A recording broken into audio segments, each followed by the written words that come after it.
दीपक के साथ आज मालिक भी उसके घर पधारे थे। उसने अंदर कदम रखते ही आवाज दी, अजी सुनती हो? आई, अंदर से उसकी पत्नी कलावती ने आवाज दी।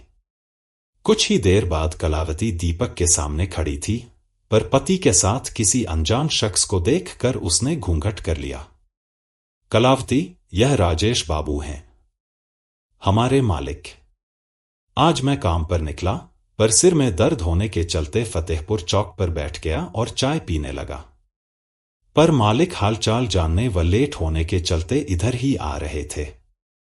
मुझे चौक पर देखते ही पूछा, क्या आज काम पर नहीं जाना?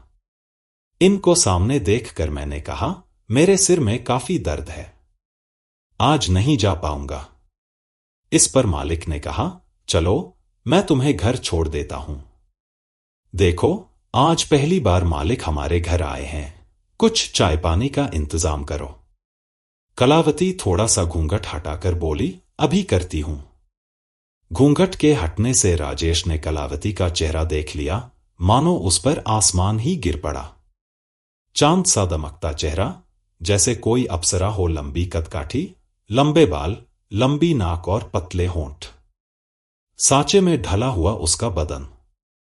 राजेश बाबू को उसने झकझोर दिया था। इस बीच कलावती चाय ले आई और राजेश बाबू की तरफ बढ़ाती हुई बोली, चाय लीजिए। राजेश बाबू ने चाय का कप पकड़ तो लिया, पर उनकी निगाहें कलावती के चेहरे से हट नहीं रही थी। कलावती दीपक को भी चाय देकर अंदर चली गई। दीपक, तुम्हारी बीवी पढ़ी लिखी कितनी है? राजेश बाबू ने पूछा। 10वीं जमात पास तो उसने अपने मायके में ही कर ली थी, लेकिन यहां मैंने 12वीं तक पढ़ाया है, दीपक ने खुश होते हुए कहा। दीपक, पंचायत का चुनाव नजदीक आ रहा है। सरकार ने तो हम लोगों के पर ही कुतर दिए हैं। औरतों को रिजर्वेशन देकर हम ऊंची जाति वालों को चुनाव से दूर कर दिया है। अगर तुम मेरी बात मानो तो अपनी पत्नी को उम्मीदवार बना दो। मेरे ख्याल से तो इस दलित गांव में तुम्हारी बीवी ही इंटर पास होगी। राजेश बाबू ने दीपक को पटाने का जाल फेंका। आपकी बात सच है राजेश बाबू, दलित बस्ती में सिर्फ कलावती ही इंटर पास है, पर हमारी औकात कहां कि हम चुनाव लड़ सकें। अरे, इसकी चिंता तुम क्यों करते हो? मैं सारा खर्च उठाऊंगा, पर मेरी एक शर्त है कि तुम दोनों को हमेशा मेरी बातों पर चलना होगा। राजेश बाबू ने जाल बुनना शुरू किया। हम आपसे बाहर ही कब थे राजेश बाबू? हम आपके नौकर चाकर हैं। आप जैसा चाहेंगे वैसा ही हम करेंगे, दीपक ने कहा। तो ठीक है, हम कलावती के सारे कागजात तैयार करा लेंगे और हर हाल में चुनाव लड़वाएंगे। इतना कहकर राजेश बाबू वहां से चले गए। कुछ दिन तक चुनाव प्रचार जोर शोर से चला। राजेश बाबू ने इस चुनाव में पैसा और शराब पानी की तरह बहाया।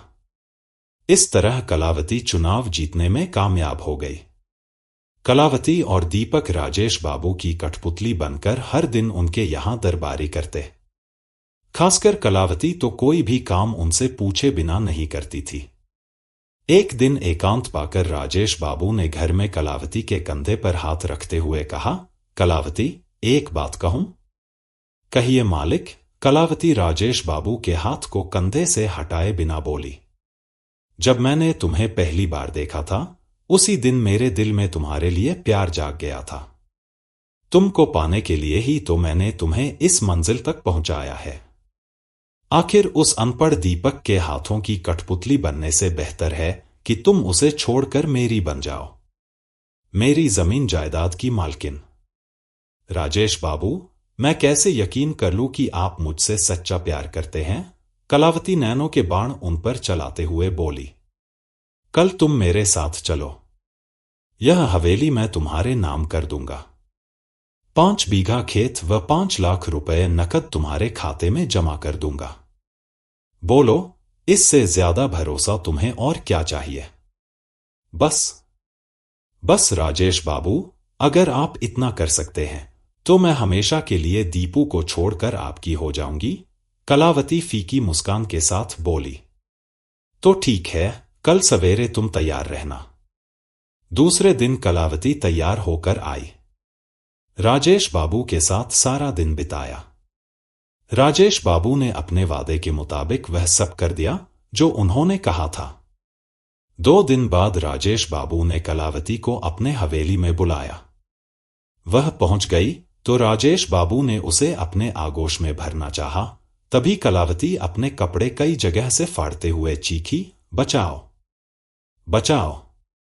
कुछ पुलिस वाले दौड़कर अंदर आ गए तो कलावती राजेश बाबू से अलग होते हुए बोली, इंस्पेक्टर साहब, यह शैतान मेरी आबरू से खेलना चाह रहा था। देखिए, मुझे अपने घर बुलाकर किस तरह बेइज्जत करने पर तुल गया। यह भी नहीं सोचा कि मैं इस पंचायत की मुखिया हूं। इंस्पेक्टर ने आगे बढ़कर राजेश बाबू को धर दबोचा और उसके हाथों में हथकड़ी डालते हुए कहा, यह आपने ठीक नहीं किया राजेश बाबू। राजेश बाबू ने गुस्से में कलावती को घूरते हुए कहा, धोखेबाज, मुझसे दगाबाजी करने की सजा तुम्हें जरूर मिलेगी। आज तू जिस कुर्सी पर है वह कुर्सी मैंने ही तुझे दिलाई है।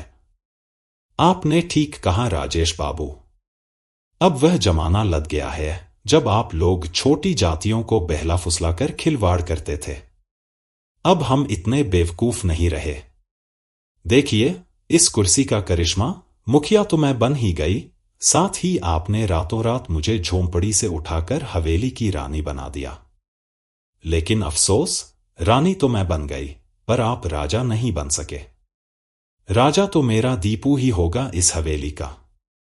राजेश बाबू अपने ही बुने जाल में उलझ गए।